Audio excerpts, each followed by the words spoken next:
Olá, seja muito bem-vindo ao Jornal da Record News. Essa edição também está ao vivo no nosso canal do YouTube e no Facebook da Record News. Agora vamos aos destaques desta quarta-feira. Brasil registra 8.536 mortes por coronavírus. Já são mais de 125 mil casos confirmados da doença, de acordo com o Ministério da Saúde. O uso de máscara obrigatório em São Paulo. A regra começa a valer a partir de amanhã para todo o estado. O descumprimento do decreto pode gerar multa. No Pará, cidades vão entrar em isolamento total. A medida começa com o caráter educativo até domingo. Depois disso, quem não respeitar o isolamento vai sofrer no bolso. Portugal vira exemplo de combate à pandemia na Europa. Tática para vencer a Covid-19 passa por autodisciplina da população, solidariedade e intervenção do governo.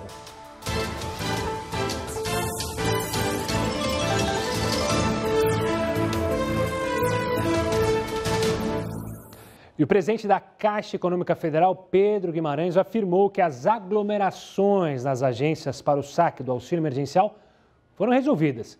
Segundo ele, as filas estão sendo eliminadas antes das 10 da manhã. Isso porque os funcionários começaram a fazer a checagem dos documentos dos solicitantes antes mesmo da abertura das agências. Agora, de acordo com Guimarães, as filas são a exceção e não mais a regra. Nos Estados Unidos, os empregadores do setor privado demitiram mais de 20 milhões de trabalhadores em abril. Essa é uma das consequências do fechamento obrigatório dos negócios por causa da pandemia do coronavírus. Esses dados indicam que a paralisação nacional terá consequências óbvias na economia, mesmo com parte do país reabrindo os negócios não essenciais. E olha, o coronavírus mudou a realidade de milhões de trabalhadores, não só nos Estados Unidos, mas aqui também no Brasil. Muitos já tiveram a jornada e salários reduzidos ou contratos de trabalho suspensos.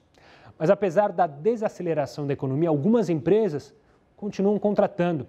E para quem está procurando uma nova oportunidade de trabalho, algumas dicas podem ajudar nesse momento. A primeira dica é definir em qual área deseja atuar. Ter um objetivo definido pode fazer toda a diferença na hora de conseguir um emprego. Nesse momento, é importante separar um tempo para identificar quais vagas estão em alta, mesmo durante a crise do coronavírus, e se preparar para os possíveis processos seletivos. A segunda dica é concentrar os esforços para fortalecer as conexões, e as redes sociais estão aí para isso. Entrar em contato com amigos e ex-colegas de trabalho e deixar claro sua disponibilidade pode ser um caminho. Às vezes, eles conhecem alguém que esteja contratando ou empresas com vagas abertas. Nesse momento, o famoso QI, quem indica, pode facilitar. Além disso, vale pesquisar por grupos nas redes sociais onde as pessoas publicam novas vagas. A terceira dica é aproveitar a quarentena para atualizar o currículo e os perfis online, destacando as habilidades profissionais, formação e paixões. Por que não aproveitar o momento para montar um portfólio com os principais trabalhos? A quarta dica é ser flexível. Esse é um período de incertezas, onde as pessoas estão precisando se reinventar. E na hora de buscar um novo emprego não tem sido muito diferente.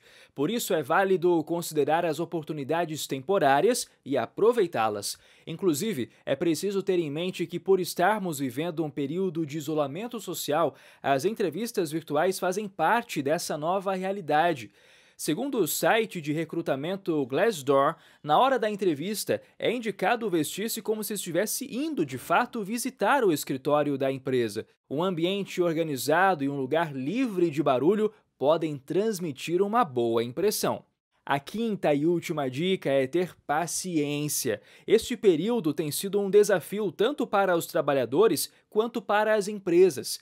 Por isso, os processos podem ser mais lentos que o normal. Esteja preparado para lidar com isso. Tenha paciência.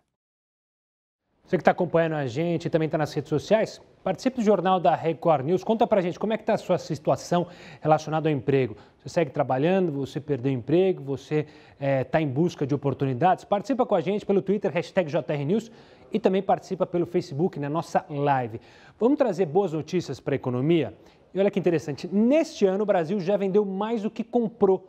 O que significa isso? Quem explica é o Heródoto Barbeiro, que já está aqui conosco. Antes de mais nada, uma boa noite, professor. Olá, Gustavo. Olha, no meio de tanta notícia a respeito do coronavírus e tudo mais, eu acho que tem uma notícia boa que a gente gostaria de dar para o pessoal, que é o seguinte. No mês de abril, a balança comercial brasileira tem um saldo, tem um superávit. Nos 4 primeiros meses desse ano também tem um superávit. Então, deixa eu explicar o seguinte. O que é balança comercial? Balança comercial é a quantidade de produtos que o país vende e a quantidade de produtos que o país importa. Então, nesse momento, o Brasil está exportando mais do que está importando. Vamos dar uma olhadinha, então, no número aí no nosso telão, só para ficar mais fácil a gente poder entender. E para a gente entender assim, não tem só má notícia, não. Tem notícia boa também. Dá uma olhadinha.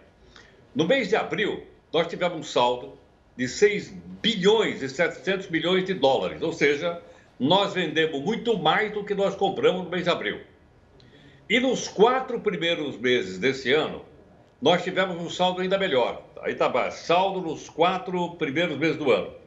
O saldo, ou seja, nós pusemos no caixa aqui no Brasil 12 bilhões e 300 milhões de dólares. Então, o que significa isso? Vai dizer, mas pera um pouquinho. Tem fábrica fechada, tem gente perdendo o emprego, tem gente desempregada, tem gente atrás de salário. Como é que nós conseguimos esse resultado? Esse resultado aí, é bom a gente explicar, ele vem do agronegócio brasileiro e vem também da venda de minérios do Brasil. E por incrível que pareça, isso eu vou explicar um outro dia, até petróleo o Brasil conseguiu vender agora, numa época difícil de vender petróleo, o Brasil conseguiu vender, e os portos brasileiros, principalmente o Porto de Santos, que é o maior porto da América do Sul, está com um movimento acima do normal, o que é muito bom. Então, nós temos que olhar também para esse lado, além, logicamente, de outros que a gente está comentando no jornal, que não são tão favoráveis, como o caso, por exemplo, do coronavírus ou do rombo nas contas públicas, que a gente também tem chamado a atenção de todo mundo. Mas, por enquanto, Gustavo, vamos ficar, então, só com essa boa notícia. Boa, Herói, daqui a pouco você volta com outras informações. Agora a gente fala da condenação do ex-presidente Lula no caso do sítio de Atibaia. É que ela foi mantida em segunda instância. O Tribunal Regional Federal da 4ª Região manteve a pena de 17 anos de prisão pelos crimes de corrupção e lavagem de dinheiro.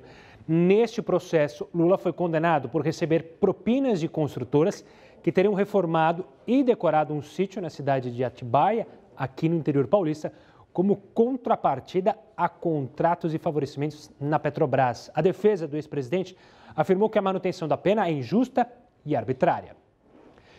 E em mais uma entrevista coletiva, o Ministério da Saúde divulgou o balanço dos casos de coronavírus aqui no país.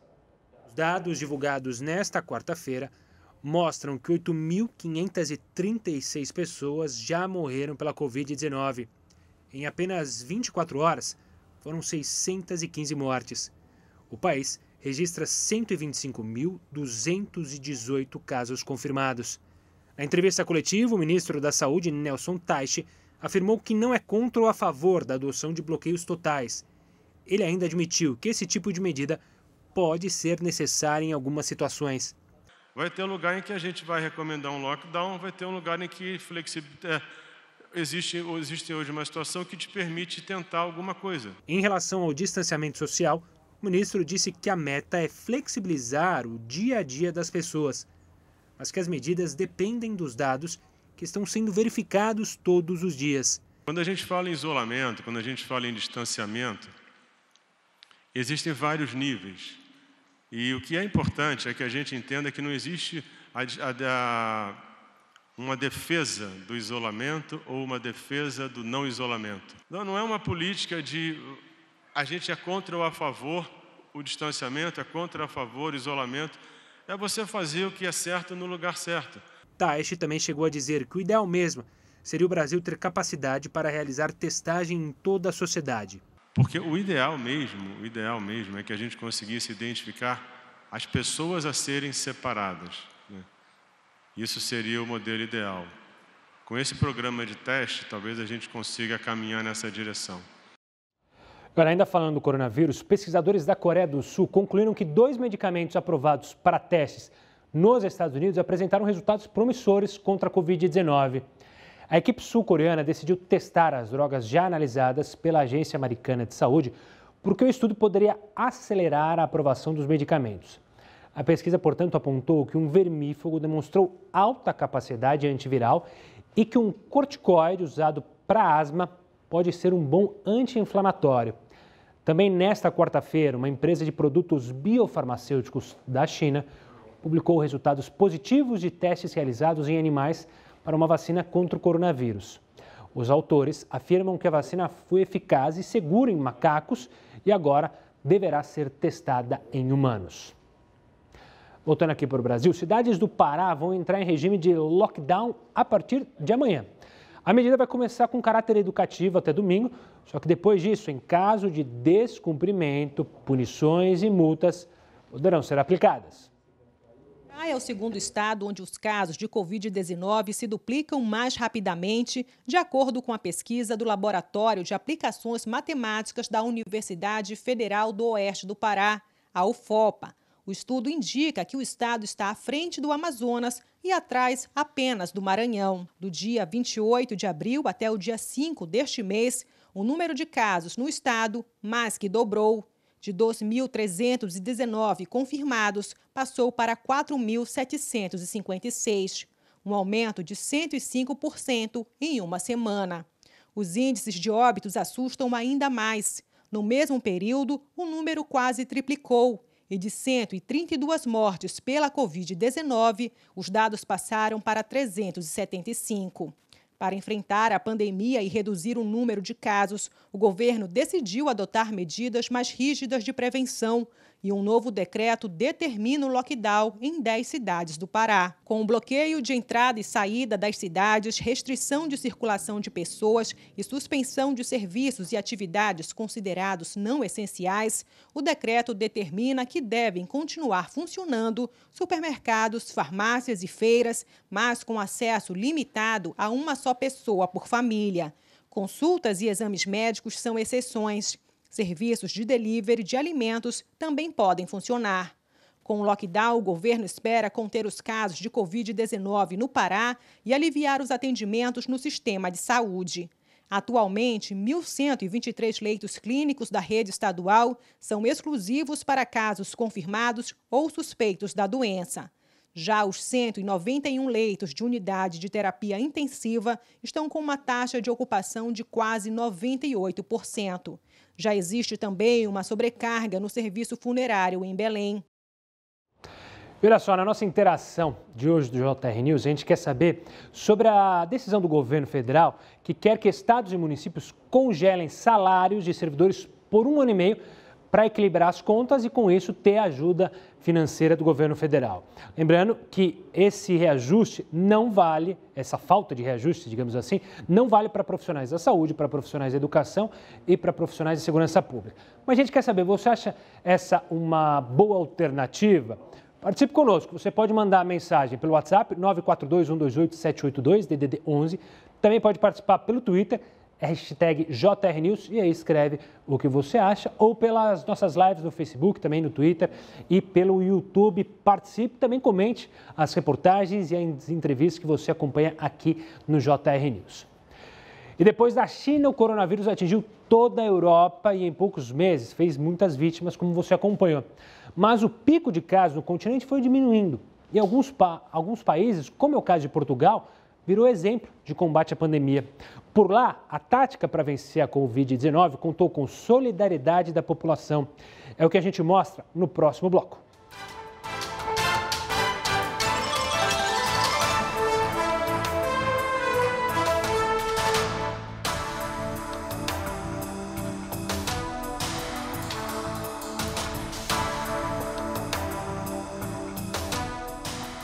Estamos aí em mais uma live, a primeira da noite, para saber a sua opinião sobre essa ajuda federal aos estados.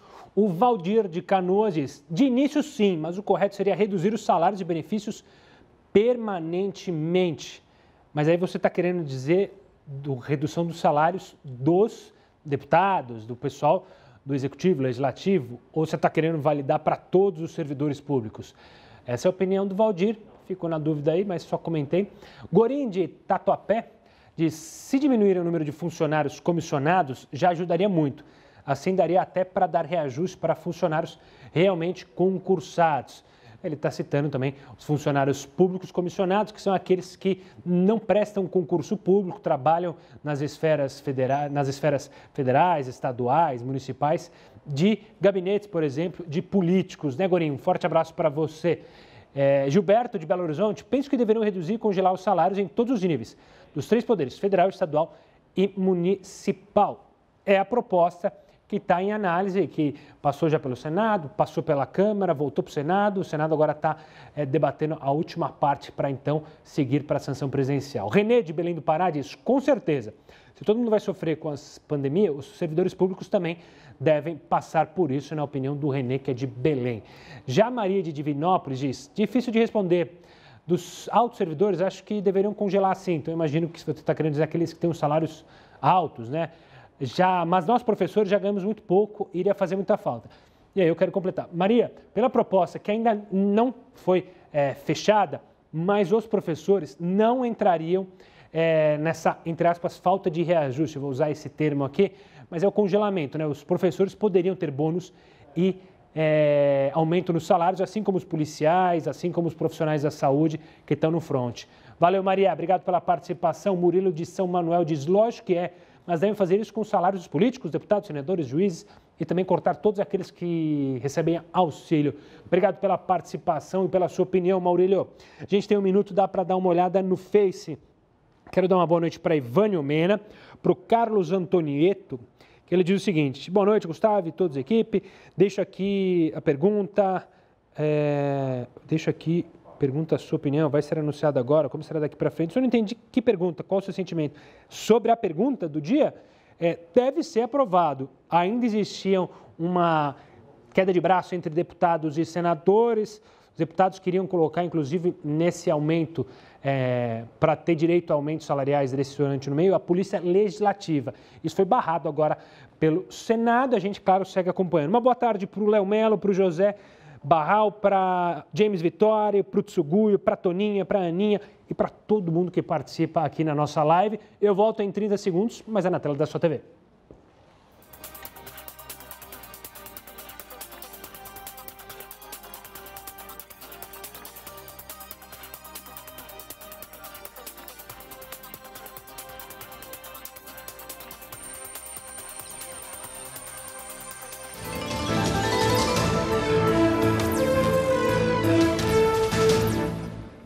E um estudo feito no Reino Unido apontou mutações do coronavírus. Mas será que essas mutações podem atrapalhar a descoberta de uma vacina? Você vai entender agora. A pesquisa liderada pelo Instituto de Genética da Universidade de Londres analisou amostras de mais de 7.500 pacientes infectados por coronavírus e descobriu mais de 200 mutações do vírus. Essa grande variedade genética fez com que os pesquisadores chegassem à conclusão de que provavelmente os países que estão sofrendo mais com a doença não tiveram chamado paciente zero, ou seja, uma pessoa que iniciou a transmissão. Tudo indica que o vírus está em constante adaptação para manter a hospedagem em humanos. Assim, este estudo aumenta os indícios de que as mutações de coronavírus compartilham um ancestral que surgiu no final de 2019. Os pesquisadores entendem, então, que provavelmente o vírus já circulava entre os humanos há pelo menos um mês antes do registro do primeiro caso oficial da doença. Questionados se essas mutações poderiam dificultar a descoberta de uma vacina, os cientistas explicam que algumas partes da sequência genética do vírus têm menos alterações. Então, é necessário que as pesquisas foquem exatamente nesses pedaços para poderem criar uma vacina eficiente contra o coronavírus. Olha só, a Prefeitura de São Paulo suspendeu os bloqueios no trânsito que estavam sendo feitos aqui na cidade para tentar aumentar o índice de isolamento social na capital paulista. Mas por que será que a medida não obteve sucesso? Isso já foi feito em outros países? Para falar sobre esse assunto, eu converso agora com o engenheiro Sérgio Costa, que é especialista em trânsito. Sérgio, obrigado pela participação aqui conosco. Por que essa ideia da Prefeitura foi um tiro na água, Sérgio? Bom, eu creio que você forçar as pessoas a fazer algo que não querem já é uma coisa complicada. Também tem um outro detalhe, quem está saindo na rua tem necessidade de sair à rua. É muito difícil para a prefeitura colocar esses funcionários da CT, mais polícia e mais guarda civil metropolitana, para fazer com que essas pessoas que têm necessidade de sair tenham que aguentar o trânsito, que já é complicado, né, deixando mais complicado ainda por uma companhia que está na cidade para aumentar a fluidez e proteger a nossa segurança. Então, você vê, né, é esdrúxulo, é uma questão complexa, porque essas pessoas querem chegar rápido ao trabalho. Inclusive, elas devem estar utilizando os seus veículos para evitar pegar os ônibus que estão congestionados.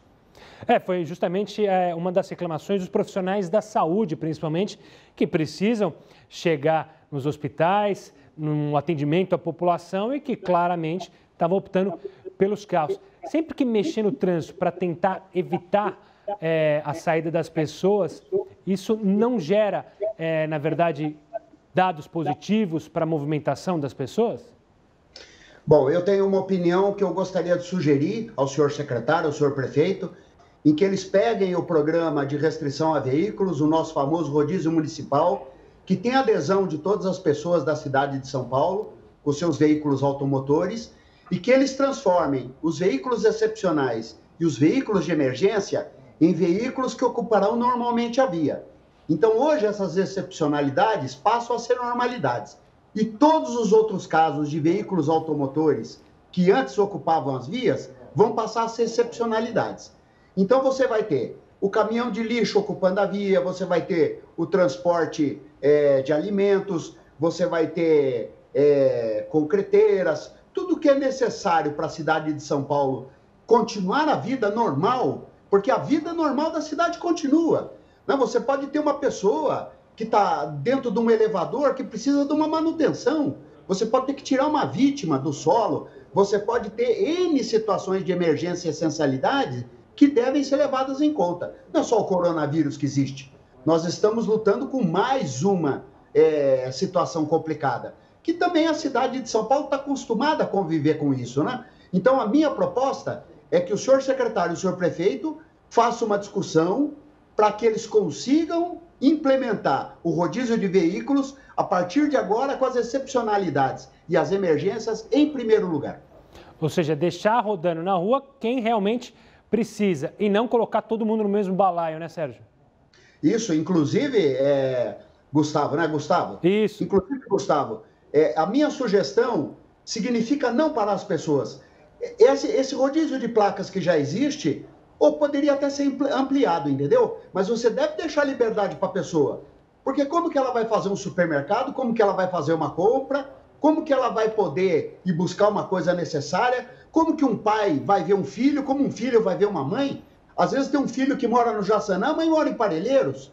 Então você pode ter uma picada de cobre em Parelheiros. Você tem situações que não cabe à prefeitura ficar analisando. Então, esses casos excepcionais, eles alertariam a prefeitura, entendeu? O cadastro hoje municipal de veículos, que já existe, deve ser resgatado, deve ser usado, ampliado para todas essas excepcionalidades e emergências. Tá certo. Sérgio Costa, obrigado pela participação aqui conosco para falar dessa medida que já deu um passo atrás, a prefeitura já desistiu de continuar com ela. Obrigado, Sérgio, até uma próxima. Até a própria prefeitura percebeu que não estava dando certo e agora está sendo alvo de investigação também do Ministério Público para entender por que foi tomada essa medida. Falando da Câmara dos Deputados, ela aprovou em segundo turno a PEC do Orçamento de Guerra. O texto, então, será promulgado nesta quinta-feira. Mas você deve estar se perguntando, o que é isso? Bom, fique agora conosco com a nossa reportagem para entender. O objetivo da proposta é separar os gastos do governo no combate à pandemia do Orçamento Geral da União. Dessa forma, essas despesas não precisam passar pelos mecanismos de controle dos recursos públicos, o que deve garantir ao governo mais flexibilidade para aplicar dinheiro no enfrentamento à Covid-19. O orçamento apartado, digamos assim, permitirá uma fiscalização melhor. Ou seja, será muito mais fácil você constatar se uma despesa considerada de emergência, uma despesa que esteja compatível com o estado de calamidade, é isto mesmo ou não.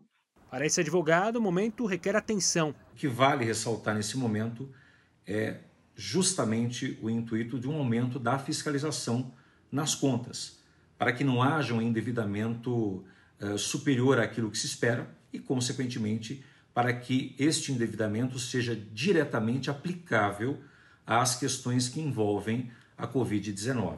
A PEC deve vigorar durante o estado de calamidade pública, que está previsto para acabar só no último dia do ano. Nesse período, o governo pode fazer contratações temporárias, mesmo que elas não estejam previstas na Lei de Diretrizes Orçamentárias. A proposta também autoriza que o Banco Central compre e venda títulos públicos de empresas, bancos e fundos de investimento. Isso vai permitir, segundo a autarquia, a injeção de recursos em empresas que enfrentam dificuldades financeiras. O presidente da instituição vai ter que prestar contas a cada 30 dias ao Congresso Nacional. E o Tribunal Regional Federal de São Paulo manteve a determinação que pede que a Advocacia Geral da União divulgue os resultados dos exames do presidente Jair Bolsonaro. Na decisão ficou determinado que o presidente entregue todos os exames e não apenas os relatórios médicos, como foi feito inicialmente pelo governo. A Advocacia Geral da União informou que está analisando a decisão, que ainda cabe recurso. E ela começa a valer amanhã o decreto que obriga o uso de máscaras no estado de São Paulo para combate à pandemia do coronavírus. Quem não usar a máscara pode levar uma multa de R$ 276 e pode até chegar a ser detido. No caso de estabelecimentos comerciais, as multas podem chegar a R$ 276 mil. Isso porque descumprir o decreto pode ser considerado infração de medida sanitária e crime de desobediência. A regra vale por tempo indeterminado. Vamos falar sobre o Irã. A gente falou bastante aqui no Irã no começo da pandemia, quando ela começava a se espalhar no mundo, porque estava sofrendo muito. Mas desde então já mudou muito esse cenário lá no Irã. Para saber como eles estão lidando com o vírus, eu volto a falar com o Heródoto Barbeiro. Heródoto, como é que os ayatolás se viraram lá no Irã? Ayatollah tem lá e tem aqui também, né? Só que os nossos aqui são um pouco diferentes. Acabei de ver aí o Rodrigo Maia de máscara. Sabe que ele ficou bem de máscara? Ele ficou simpático com aquela máscara lá. Ficou muito bom. Mas olha, a gente está mostrando então aí o noticiário em relação ao coronavírus. É uma confusão danada e a gente procura aqui aos poucos ir explicando para o nosso público. Tanto assim que todo dia a gente manda um zap para quem pede para a gente. É só dizer, quero receber o resumo. Aí manda aqui no 942-128-782, a gente manda. Essas imagens do Irã, elas sugerem o seguinte. Foi divulgado lá pelos ayatolás, o país dos ayatolás, como você lembrou, que 70 milhões de pessoas já teriam contraído a doença, mas não necessariamente de forma grave. Mas 70 milhões? Espera um pouquinho. Qual é a população que tem lá no Irã? Tem 80 milhões de pessoas. Você deve estar lembrado que no começo da pandemia, a gente noticiou várias vezes aqui no jornal que a quantidade de mortes por hora era muito grande. Mas se a gente mostrar aquele mapa que você sempre tem aí, que é aquele mapa da Universidade Johns Hopkins, hoje o Brasil tem mais pessoas infectadas, doentes, do que tem o Irã, apesar da velocidade com que isso aumentou por lá. Em todo caso, eles estão fazendo um esforço muito grande, mas não é o único local do mundo. Eles vão reabrir. Eles vão começar a reabrir a partir de segunda-feira as atividades econômicas do Irã, apesar do número muito alto. Aliás, não é só o Irã que vai abrir, não. A Alemanha também vai reabrir na próxima segunda-feira. E até tem uma curiosidade, Gustavo, que eu gostaria de lembrar aqui para o nosso pessoal. Sabe qual é? Qual? Você lembra que quando a bolsa cai muito, eles brecam, chamado circuit break, que a gente explicou aí ou não? Lembro, claro. Lembra?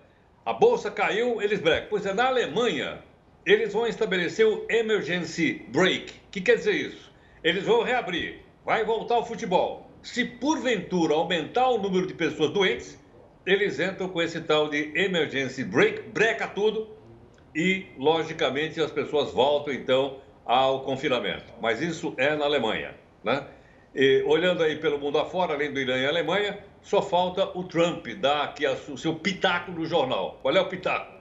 Ele diz que o coronavírus lá nos Estados Unidos é mais grave do que o ataque que os Estados Unidos sofreram do Japão, no chamado Pearl Harbor, que todo mundo já viu em filmes aí da Segunda Grande Guerra Mundial. Olha só, mais grave do que o ataque de Pearl Harbor. Isso é na cabeça do senhor Donald Trump. Então, por aí você vê que nesse mundo do coronavírus, né, há histórias para todo mundo, do Irã à Alemanha aos Estados Unidos. Tá certo, o Heródoto volta daqui a pouquinho aqui conosco no Jornal da Record News. E olha só, um alerta para você. Nesse período de isolamento social, serviços de entrega de comida e de compras por aplicativos são grandes aliados. Mas com o aumento no uso desse tipo de serviço, surgiu um novo golpe. O golpe da maquininha. Você já ouviu falar? Você vai entender agora como ele funciona e o que é possível fazer caso você se torne uma das vítimas.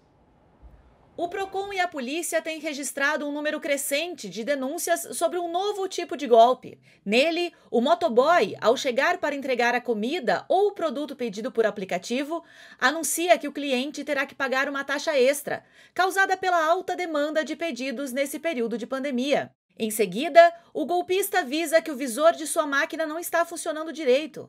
E assim, sem ver, o cliente insere o cartão e paga um valor que, segundo relatos de pessoas que caíram no golpe, pode chegar a R$5.000.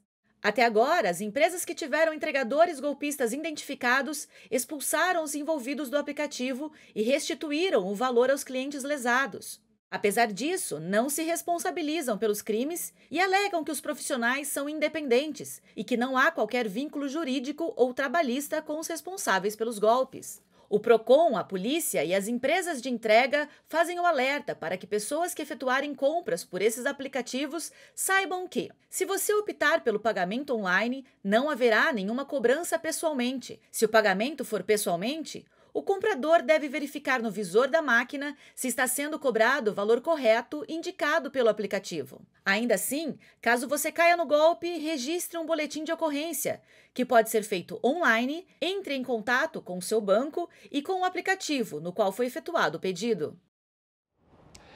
Enfrentar o coronavírus tem sido um grande desafio para os sistemas penitenciários pelo mundo. Aqui no Brasil, o sistema penitenciário do Distrito Federal, por exemplo, registrou 106 casos de coronavírus nas últimas 24 horas. Quais são os principais desafios nessa pandemia para o sistema penitenciário? A gente vai falar mais sobre isso no próximo bloco. Agora eu te espero em mais uma live.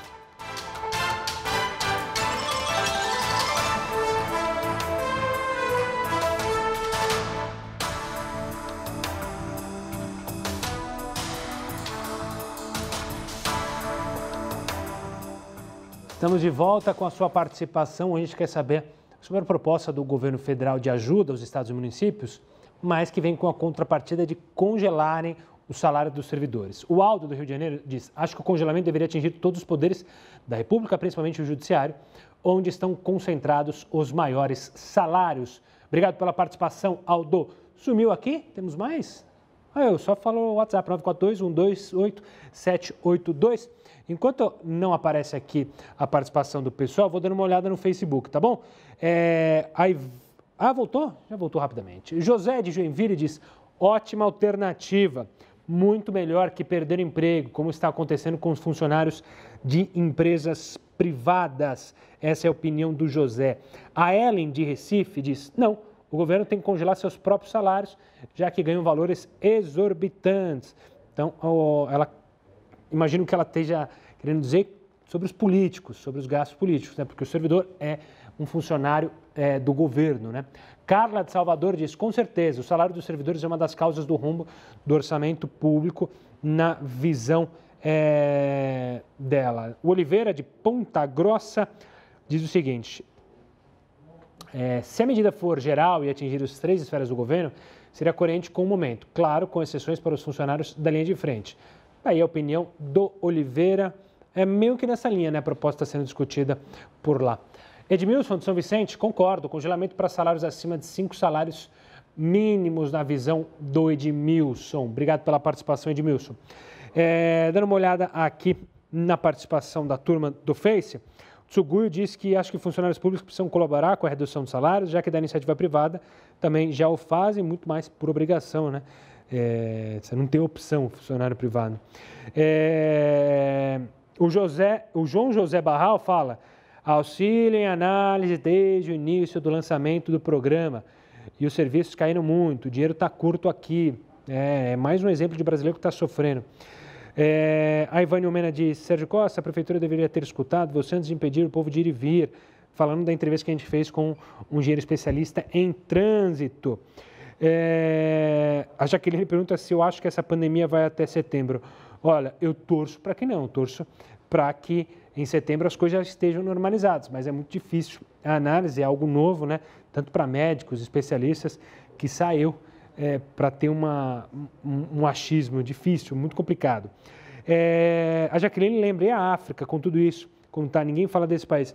Vamos preparar material, já que você deu a deixa, para falar sobre a África, que tem a preocupação, porque a África não consegue chegar instrumentos como em outras partes do mundo que tem dinheiro e conseguem fazer as compras, pagarem até mais pelos respiradores. E tem o fato que a Tanzânia teve problema com os testes, mandaram testes para lá que eles usaram, depois eu conto no próximo Blake sobre os testes da Tanzânia, porque a gente tem que voltar para a TV.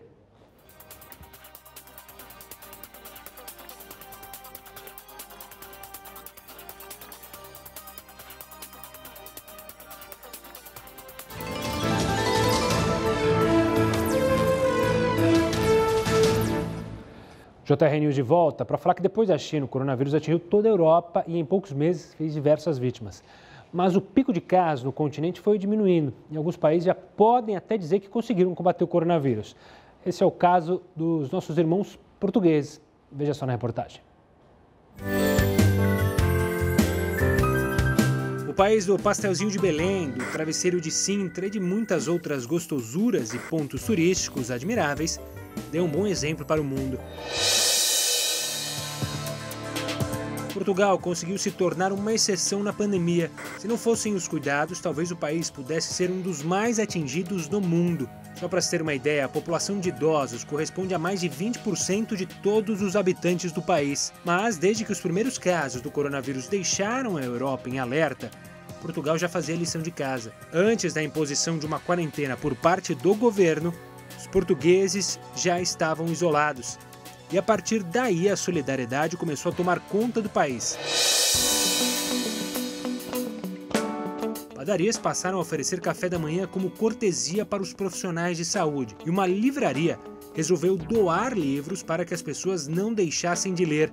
O humanismo prevaleceu em Portugal. O governo resolveu regularizar imigrantes que estavam de forma ilegal no país para que eles pudessem ter acesso ao Sistema Geral de Saúde, que pode ser comparado ao SUS aqui do Brasil. O apoio do governo veio também com a suspensão dos aluguéis para aqueles com maiores dificuldades econômicas. Portugueses conseguiram conquistar uma autodisciplina e os resultados foram imediatos. Enquanto Portugal registra 1.089 mortos, a vizinha Espanha tem mais de 25 mil mortes. Agora, o país busca uma forma de combater o coronavírus. Por isso, iniciou um projeto piloto para identificar como acontecem as cadeias de transmissão do vírus. Dessa forma, vai ficar mais fácil reconhecer um possível novo surto. Talvez a receita portuguesa, que mistura responsabilidade, disciplina, generosidade e esperança, dê ainda mais resultados positivos para o mundo. E olha, enfrentar o coronavírus tem sido um grande desafio para os sistemas penitenciários de todo o mundo. Aqui no Brasil, o sistema penitenciário do Distrito Federal, por exemplo, registrou 106 casos de coronavírus só nas últimas 24 horas. Então, quais são os principais desafios nessa pandemia no sistema penitenciário? O que pode ser feito para evitar que o vírus se espalhe pelos presídios brasileiros? Quem analisa agora com a gente é Fernando Kifuri, promotor e vice-presidente do Conselho Nacional de Política Criminal e Penitenciária. Doutor, obrigado pela participação aqui conosco. A gente já viu várias medidas tomadas aí pela Justiça brasileira relacionadas a tentar conter a pandemia, como a liberação de presos do grupo de risco, havia aventado a possibilidade de colocar presos em containers para evitar a propagação do vírus. Eu queria que o senhor analisasse como é que a gente tem enfrentado e se a gente tem obtido sucesso em manter os presídios afastados da Covid-19. Boa noite, Gustavo. Eu agradeço a oportunidade. É evidente que no sistema penitenciário há uma grande dificuldade de tomar qualquer tipo de medida em razão do seu tamanho, em razão da população presa. O Brasil tem aproximadamente 758 mil presos. Mas os números que nós temos, e o DPEM, o Departamento Penitenciário Nacional, vem atualizando esses números de forma bastante eficiente a cada 2 dias, os números que nós temos são baixos em relação a outros países com população carcerária muito menor. Então, para se ter uma ideia, vou falar de 2 dias atrás, que é a última data em que os números tinham sido atualizados. O Brasil tinha, naquele dia, 154 infectados confirmados, 152 suspeitos e 7 mortes por Covid-19 no sistema penitenciário. A Bolívia, aqui do nosso lado, com uma população de 19 mil presos, tinha 276 casos de confirmação de Covid. O Canadá, para não se dizer que eu estou falando só de países com um grau de desenvolvimento menor, o Canadá, com cerca de 40 mil presos, tinha 249 confirmados, 45 suspeitos e 11 mortes. Então, as medidas que foram adotadas imediatamente já surtiram efeito. Nós precisamos barrar a entrada e a disseminação do Covid nas penitenciárias. E um dos modos de se fazer isso é a proibição das visitas, temporariamente. É um sacrifício que se exige de todos, se exige de quem está solto. Nós estamos em casa, nós estamos sem receber visitas, sem visitar ninguém. E há outras formas que estão sendo estudadas pelo CNPCP para geração temporária de vagas e também para atuar em três vertentes. A primeira delas é você isolar quem entra no sistema. Você isolar por 14, 15 dias, o prazo de quarentena, quem entra no sistema, porque essas pessoas não levem o vírus para quem já está preso. 2, você isolar os presos dos grupos de riscos, com comorbidades, idosos, etc. E 3, você isolar aqueles que têm suspeita ou confirmação de contágio e, nos casos de confirmação de contágio, tratá-los para que eles restabeleçam as condições de saúde. Evidente que o tratamento inicial pode ser dado no sistema penitenciário. Agora, se o preso efetivamente desenvolve sintomas graves do Covid, ele tem que ser destinado ao sistema de saúde. Promotor, eu queria entrar num assunto delicado e saber como é que está a preocupação das autoridades sobre isso. A gente sabe que a gente tem um sistema penitenciário com problemas, enormes problemas, facções criminosas que atuam nesses presídios, com a redução de visitas, o risco da Covid-19 atingir os presos. Há uma preocupação com revoltas dentro dessas prisões. Isso também tem que estar em foco das autoridades, um termômetro para saber como é que está a situação para lá, para que não haja revoltas como já ocorreram e que não tinham relação com o Covid-19, mas que podem entrar nessa onda da Covid-19? Sim, é evidente. A gente sempre tem a preocupação em evitar revoltas, em evitar massacres, como nós já vimos acontecer, infelizmente, no nosso país.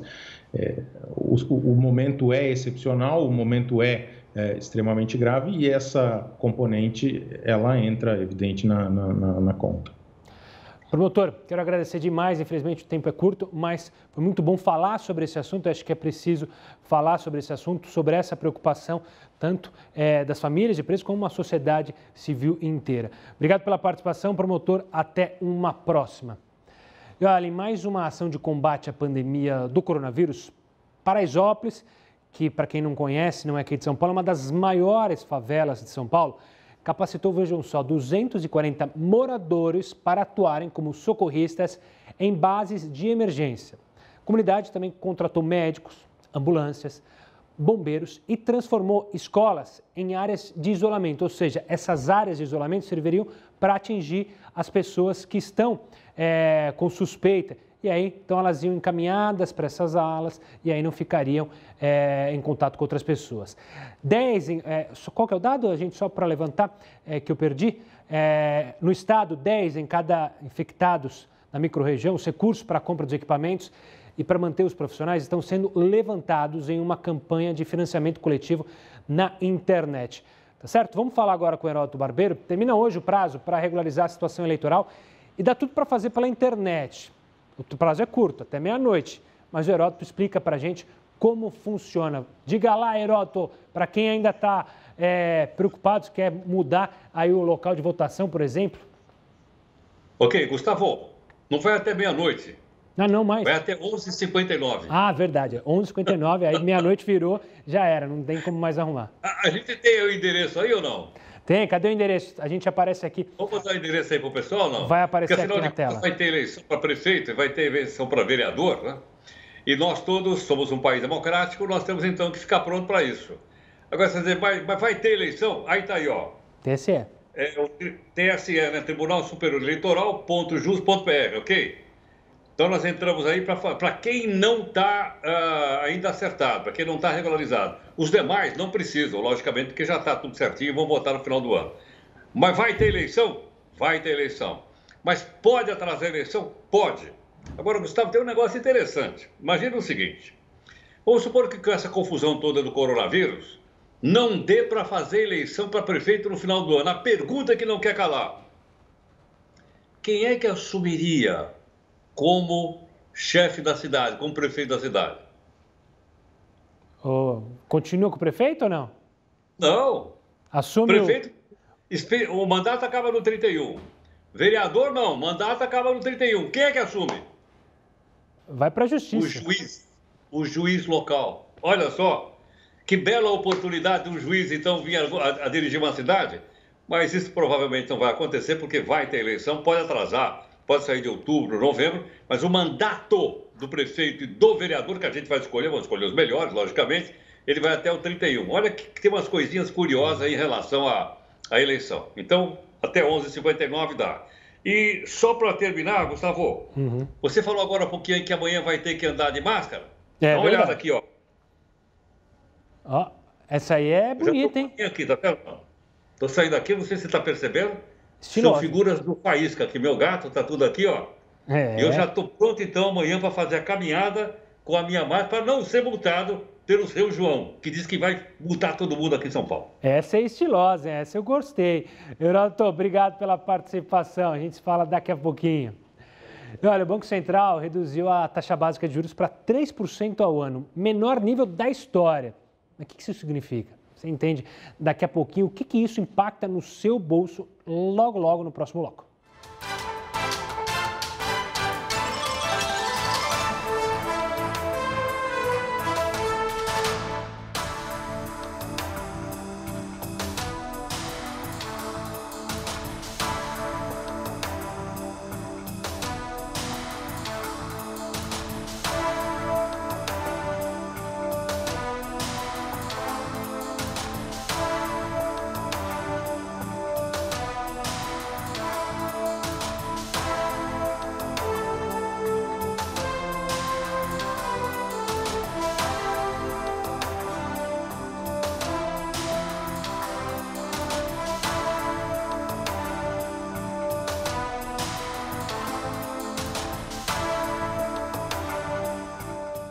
Estamos com a nossa última live durante o jornal, então vamos correr para ver o que vocês estão falando, hein? Qual é a participação do Brasílio de Curitiba? Sou favorável ao congelamento dos salários, mas também sugiro a redução de pelo menos 50% dos cargos comissionados. Pois é, cargo comissionado custa muito para as contas públicas. A Cida de Belo Horizonte diz: concordo plenamente com o governo para o congelamento do funcionalismo público, do salário do funcionalismo público. Obrigado. Luzia de Itabuna, claro que não, principalmente do funcionário público municipal, que recebe atrasado, está com o salário defasado, que congelem os dos políticos em geral. E também não precisa nem só congelar, mas dá uma redução, né, Luzia? Obrigado pela participação. Fábio de São Paulo, capital, tem que congelar por 2 anos e demitir quando tiver baixa produtividade. Assim como no mercado privado, pelo menos essa é a análise do Fábio. Obrigado pela participação, Fábio. Rodrigo de Nova Lima diz: sim, nesse momento de crise mundial, tudo tem que ser feito. Todos temos que contribuir. Obrigado pela participação. Arnaldo de Belo Horizonte diz: com certeza, essa é uma boa contrapartida para ajudar na recuperação das cidades e dos estados. Obrigado pela participação. Valeu, Arnaldo. Olhando aqui no Face, o Eduardo Carlos Diogo diz: acho que tinha que fazer uma boa reestrutura, muitos cargos desnecessários. Obrigado pela participação. A Ivânia está respondendo a Aninha, falando sobre que político não é servidor público. Político está como servidor público e tem regras completamente diferentes, né? É bom lembrar que um servidor público, ele não pode ter empresa, por exemplo. Ele tem que trabalhar com aquilo, ou seja, um juiz, um funcionário da justiça, ele não pode ter uma renda de uma empresa. Agora, o político pode. O político tem empresa, continua ganhando dinheiro com a sua empresa, ele não precisa abrir mão da empresa como um servidor público. Então, tem algumas diferenças e algumas benesses para os políticos que os servidores públicos não possuem. MV Domingos, por que não se faz uma redução nos salários dos deputados, senadores, vereadores? Aí sim seria uma economia. O exemplo tem de vir do Congresso e reduzir os salários de todos os parlamentares. Não adianta pedir só para a população da sua parcela, né? Não só a população que trabalha como servidores, mas também que trabalha na área privada. A gente pode pedir para eles, mas também tem que vir de cima uma amostra que também eles estão diminuindo os salários, né? É isso que o MV Domingos quer dizer. Em mais 10 segundos eu estou de volta na tela da sua TV.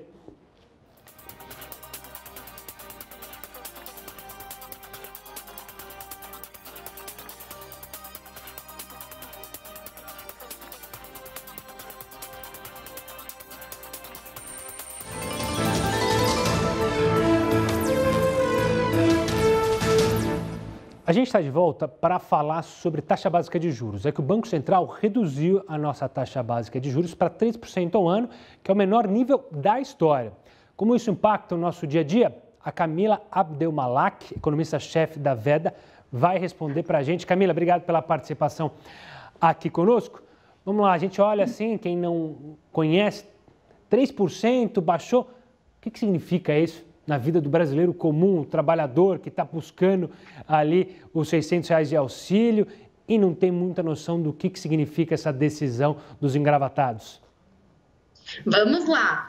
Quando o Banco Central ele toma uma decisão de política monetária, ele tem a taxa Selic, né, como referência para essa decisão, e a intenção do Banco Central ao cortar a taxa de juros é tentar estimular a demanda. Então, nesse momento, né, de crise, por conta da pandemia que foi instaurada, o Banco Central, a maneira que ele tem para estimular a demanda do consumidor e também oferecer alguma condição melhor para as empresas, é cortando a taxa de juros. Assim, as empresas conseguem acessar a linha de crédito mais barato e o consumidor também. E Camila, se esperava um corte, claro, na Selic, mas ele foi acima do esperado ou foi de acordo com o que os analistas estavam imaginando? Exatamente, esse corte ele veio um pouco além do que o mercado estava esperando, né? Na verdade, o que a gente vem observando pelos bancos centrais mundo afora são cortes agressivos da taxa de juros, de maneira que lá fora, nos Estados Unidos, nas economias desenvolvidas, a taxa de juros ela está muito próxima de zero, quando não está em zero. E no Brasil não é diferente, havia uma expectativa, né?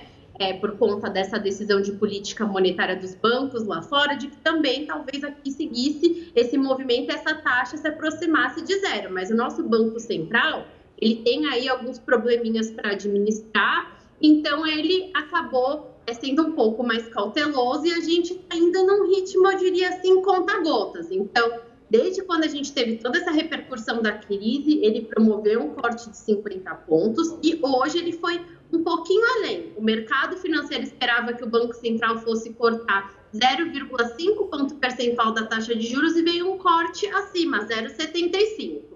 Então, hoje a gente tem uma taxa Selic em 3%.